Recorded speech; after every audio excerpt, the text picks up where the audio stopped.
दोस्तों नमस्कार, स्वागत है आपका यूट्यूब चैनल एबी टेक में। आज है 3 अप्रैल 2024 और जान लेते हैं आज की महत्वपूर्ण खबरें जो आज के प्रमुख समाचार पत्रों पर छाई हुई हैं और आप लोगों के लिए बहुत ही इम्पोर्टेंट हैं।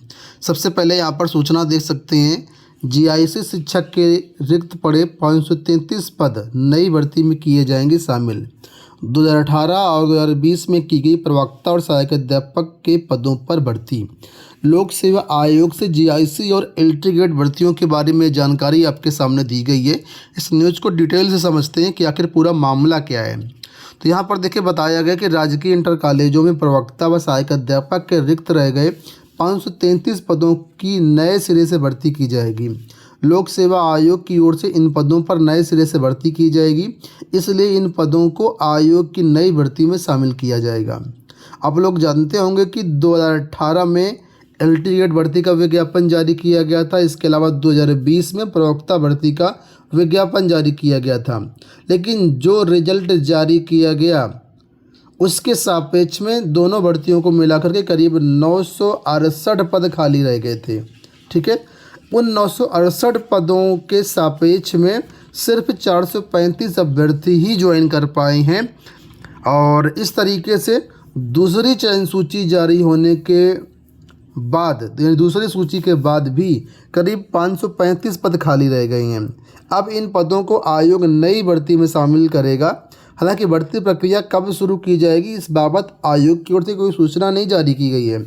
आप लोग जानते हैं एलटी ग्रेड की भर्ती और जैसे प्रवक्ता की भर्ती लोक सेवा आयोग ने कैलेंडर में जिक्र किया था कि कैलेंडर ये भर्ती हमें देनी है, लेकिन समकक्षार्हता विवाद के कारण कोई भी डेट जारी नहीं की गई है अब तक कि कब ये दोनों भर्तियाँ आएंगी। तो उसी के बारे में कहा गया है कि एलटी ग्रेड और जीआईसी प्रवक्ता दोनों के पुरानी भर्तियों में करीब 533 पद रिक्त हैं। इन पदों को नई भर्ती में जोड़ा जाएगा। नई भर्ती कब आएगी ये अभी औपचारिक घोषणा नहीं हुई है। अब यही न्यूज़ यहाँ पर थोड़ा सा विस्तार से दी गई है। अगर समझेंगे तो इधर तो सारी चीज़ें वही हैं, लेकिन यहाँ पर साइड में देखिए लिखा है कि हिंदी और कला में खाली रह गए पद। सबसे ज़्यादा जो पद खाली गए हिंदी और कला में गए हैं। एलटी ग्रेड भर्ती 2018 में हिंदी विषय के 433 और कला के 229 पद खाली रह गए थे। इन पदों के सापेक्ष में अधिकतर अभ्यर्थी प्रमाण पत्रों की जांच में छट गए थे। हिंदी एलटी पद के लिए इंटरमीडिएट में संस्कृत अनिवार्य विषय था। उसके बाद बीए में हिंदी और बीएड उपाधि जरूरी थी। मेरिट के कई अभ्यर्थियों का इंटर में संस्कृत विषय नहीं था, जिससे वो छट गए थे। ऐसे ही कला विषय के लिए बीएफए या बीए कला के साथ बीएड अड़ता थी। क्योंकि कई भर्तियों में कला विषय के लिए बिना बीएड वालों को ही भर्ती की जाती थी, इसलिए भर्ती में बिना बीएड वाले छट गए थे। तो ये एक कारण था जिस कारण एलटी ग्रेड में पद खाली रह गए हैं और इसी वजह से अब इन पदों को जो है नई भर्ती में जोड़ा जाएगा। इसके साथ ही यहाँ पर देखिए अपडेट है कि यूजीसी नेट अभ्यर्थियों ने असिस्टेंट प्रोफेसर भर्ती में मांगा आवेदन का मौका। कोविड-19 के कारण कई परीक्षाएं समय पर आयोजित नहीं होने से तमाम प्रतियोगियों के हाथ से अवसर छूट गए हैं। इसी में यूजीसी नेट परीक्षा भी थी। परीक्षा की तैयारी तमाम प्रतियोगी परीक्षा नहीं होने पर शामिल नहीं हो पाए। वो एडेड महाविद्यालयों के लिए विज्ञापन संख्या 51 के तहत आई भर्ती परीक्षा में आवेदन नहीं कर पाए।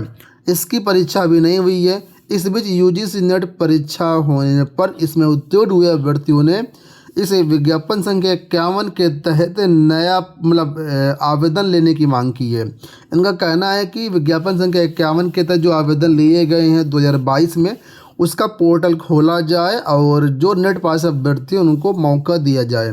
उत्तर प्रदेश शिक्षा सेवा चयन आयोग के बाहर प्रदर्शन कर अध्यक्ष सचिव से इन्होंने पोर्टल खोल करके जो है ये मांग करी है। ठीक है, तो इसके बारे में देखो यहाँ लिखा हुआ है कि जून एवं दिसंबर 2022 के संयुक्त सत्र जून 2023 एवं दिसंबर 2023 में यूजीसी नेट उत्तीर्ण अभ्यर्थियों को विज्ञापन संख्या 51 के अंतर्गत आवेदन का अवसर दिया जाना चाहिए। ये विज्ञापन उत्तर प्रदेश उच्चतर शिक्षा सेवा आयोग ने जारी किया था, लेकिन ये परीक्षा नया गठित शिक्षा सेवा चयन आयोग कराएगा। इस कारण एक सप्ताह के लिए पोर्टल खोल करके यूजीसी नेट अभ्यर्थियों को आवेदन का अवसर देना चाहिए।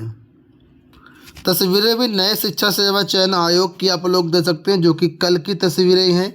यहाँ पर देखिए नेट उत्तीर्ण अभ्यर्थियों ने नए शिक्षा सेवा चयन आयोग के बारे प्रदर्शन किया और असिस्टेंट प्रोफेसर भर्ती में पोर्टल खोल करके दोबारा से आवेदन लेने की मांग करी है।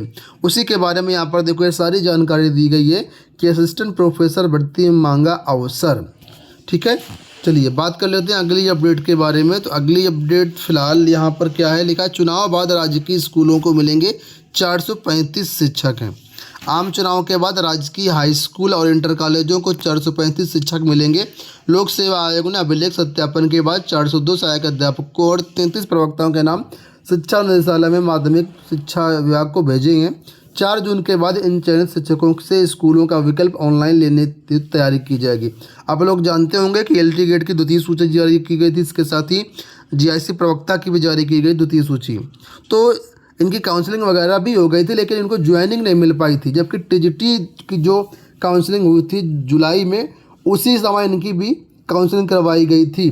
तो TGT में तो ज्वाइनिंग मिल चुकी है, लेकिन LT गेट में ज्वाइनिंग नहीं मिल पाई है। तो अब ये कहा जा रहा है कि चुनाव के बाद ही इनकी ज्वाइनिंग मिलेगी। और इसमें 402 LT गेट के टीचर हैं, 33 जो है प्रवक्ता के टीचर हैं। ठीक है, तो इनको जो है अब चुनाव बाद इनसे कॉलेज चॉइस लेते हुए इनको जो है आगे ज्वाइनिंग दी जाएगी। ठीक है, यहाँ पर देखिए अपडेट है कि पेपर लीक के मास्टरमाइंड के करीब पहुंची STF। यूपी 60,000 सिपाही पुलिस भर्ती परीक्षा की यहाँ पर बात हो रही है। पेपर लीक कराने में प्रयागराज के राजीव नयन मिश्र ने मुख्य भूमिका निभाई थी। फरार आरोपी की तलाश में लखनऊ STF समेत कई जिलों की पुलिस लगी हुई है। मंगलवार को इसके तलाश में कई जगहों पर STF ने छापेमारी की। कौशाम्बी पुलिस ने भी अपने मुकदमे में वांटेड किया है। इससे पूर्व सराय में रेज के अभिषेक शुक्ल को STF ने गिरफ्तार कर जेल भेजा था, जिसका मुख्य आरोपी उसके करीब पहुंच चुकी है STF, बस गिरफ्तार होना बाकी है। जो शिक्षक साथी अपने बच्चों का केंद्रीय विद्यालय में प्रवेश करवाना चाहते हैं, उनके लिए देखिए विशेष अपडेट है कि वर्ष 2024-25 के लिए केंद्रीय विद्यालयों में कक्षा 1 में प्रवेश के लिए ऑनलाइन पंजीकरण 1 अप्रैल से शुरू हो रहा है, मतलब शुरू हो चुका है। 15 अप्रैल तक आवेदन प्रक्रिया चलेगी। उस दिन शाम 5 बजे तक वेबसाइट खुली रहेगी। अभ्यर्थी इस वेबसाइट पर जा करके KVS में कक्षा 1 में प्रवेश के लिए आवेदन के लिए फॉर्म भर सकते हैं। 1 में प्रवेश के लिए आवेदक की आयु 6 वर्ष होनी चाहिए। सभी कक्षाओं के लिए आयु की गणना 31 मार्च 2024 से की जाएगी। ठीक है, तो फिलहाल जो भी टीचर इंटरेस्टेड हैं आप लोग देख लीजिए और अपना फॉर्म भर सकते हैं। अंत में यहाँ पर अपडेट है कि बेसिक के 6 लाख शिक्षकों, शिक्षा मित्रों और अनुदेशकों का वेतन अटका। वित्तीय वर्ष के अंतिम महीने मार्च का वेतन उत्तर प्रदेश बेसिक शिक्षा परिषद के 5 लाख से ज़्यादा शिक्षकों को अप्रैल के दूसरे दिन भी नहीं मिल पाया है। इसी तरह 1,48,000 शिक्षा मित्रों एवं 26,000 अनुदेशकों का भी मार्च का वेतन बजट नहीं मिलने के कारण अब तक निर्गत नहीं किया गया है। शासन से आदेश निर्गत न होने से शिक्षकों, शिक्षा मित्रों, अनुदेशकों को वेतन के लिए बजट नहीं मिलने से और देरी की आशंका है। ऐसे में ईद के पहले वेतन भुगतान किए जाने की मांग की गई है। तो कुल मिलाकर के इनका वेतन अटका हुआ है। फिलहाल दोस्तों ये हो गई आज की सारी सूचनाएं। इस वीडियो में इतना ही। धन्यवाद।